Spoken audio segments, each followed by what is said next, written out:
5:18 p.m. July 21-24, mag-next part 2 after the news. Mama na ko guys sa Lakaw. Nagsimba tapos paguman niya itong Jollibee. Uban si Awina. Pastor. Na si Pastor.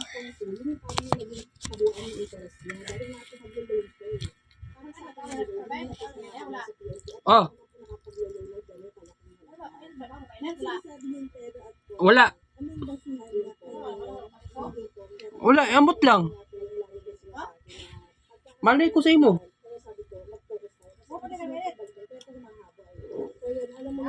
Wala palagi. Wala pod.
Wa man tubag, ma. Ma. Wa man tubag. Wala yung tubag. Wala na tubag. Tawag. Oh. Oh. 7 ka tinidor.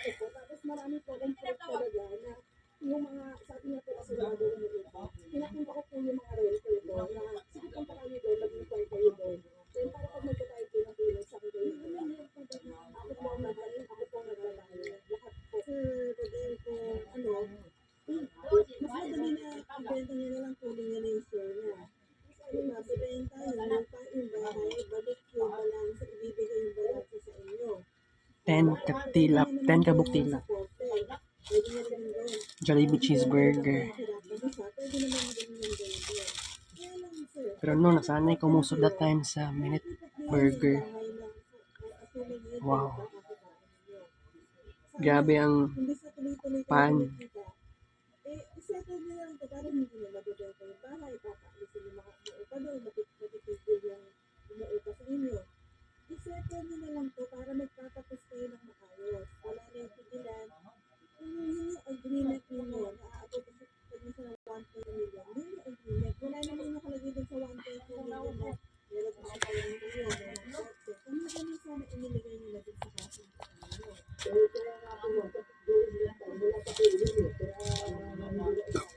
Cheesy hamburger counter.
Onion papa.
Tawagan ako sa kulbal.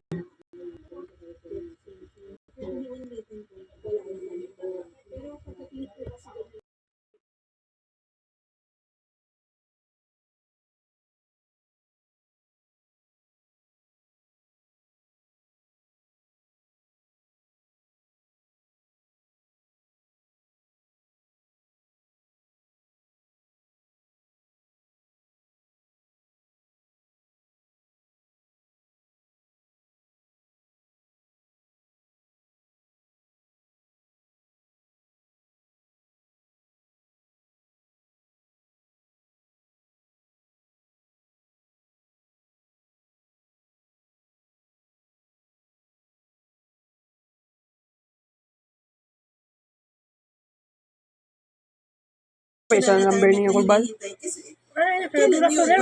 sir, 935.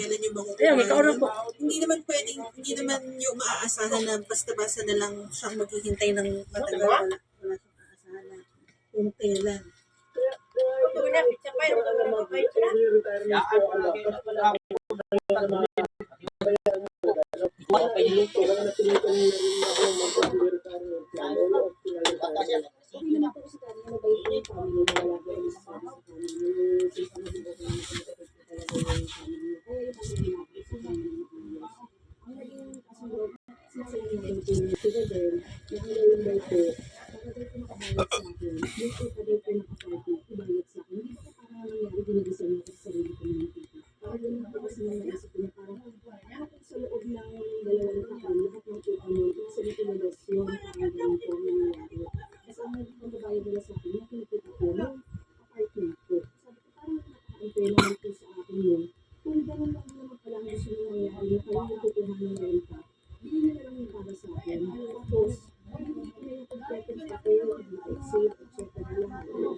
Makukuha yung 1.2 million, anong 1.2 po nito pinagkakalitan.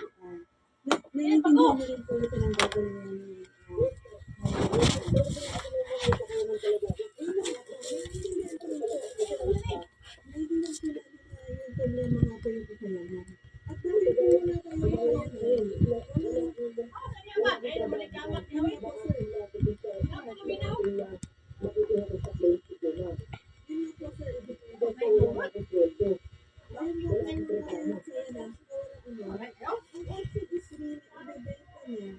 Tapos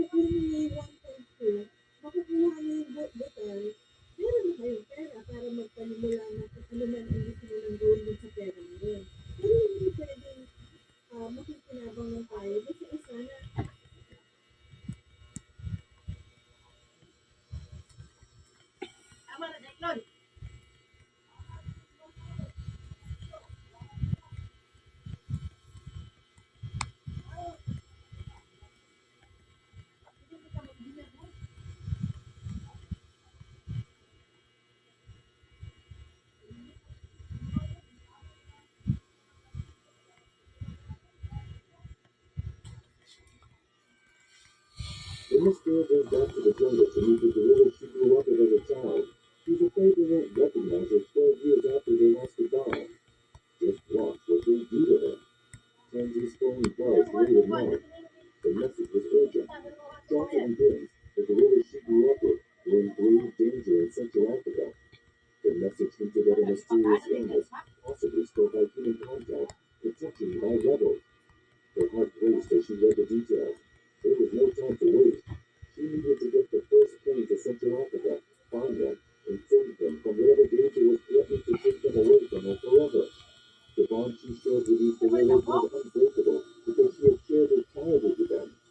Tansy Aspinall spent her earliest years not in the typical playgrounds and parks of England, but in the lush, sprawling grounds of Hollywood's Wild Animal Park in Kent. The park was managed by her family's charity, the Aspinall Foundation. It was dedicated to the rehabilitation and reintroduction of gorillas into their native habitats in Central Africa. From a young age, Tansy was immersed in a world Wala sa kuha na sa CR, oy. but members of an extended family.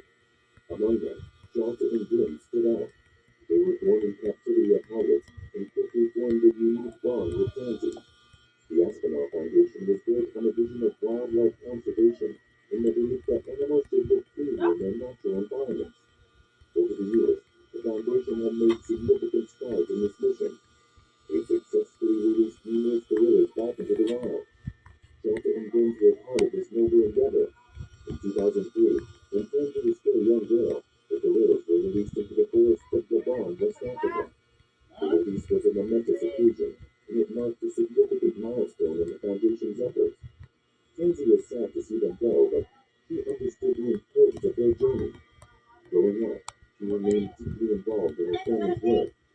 She accompanied her father, Damien Aspinall, on various trips to Africa, and she learned all she could about the intricacies of wildlife conservation. These experiences only strengthened her bond with Jalta and Grim. Every visit to Gabon was a reunion filled with joy and a reminder of the deep connection they shared. The bond between Tansy and the gorillas was extraordinary. Jalta and Grim never forgot her. They responded to her voice and recognized her scent. They always greeted her with the same warmth and affection they had shown when they were young. These reunions were magical, but now it had been 12 years since their last encounter, and she wasn't sure how they would react to her presence, especially because they had every reason not to trust humans anymore. The Aspinall Foundation faced numerous challenges, from poaching to habitat destruction. The gorillas were among the most threatened species, but their successes in protecting them were undeniable. For Tansy, it was personal. As she grew older, her involvement in the foundation deepened.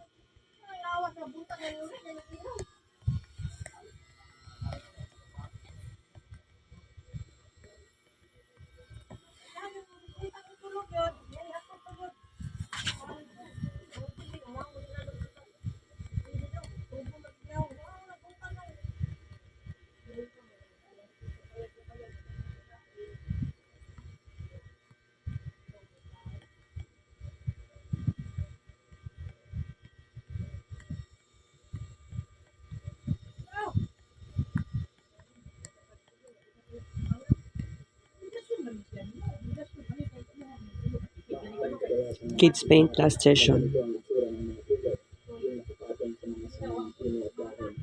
Pero alam mo ba na may kanya-kanya silang design kung paano binubuo hanggang sa matapos?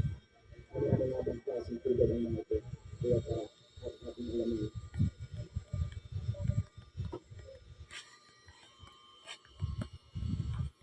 Golden Bird.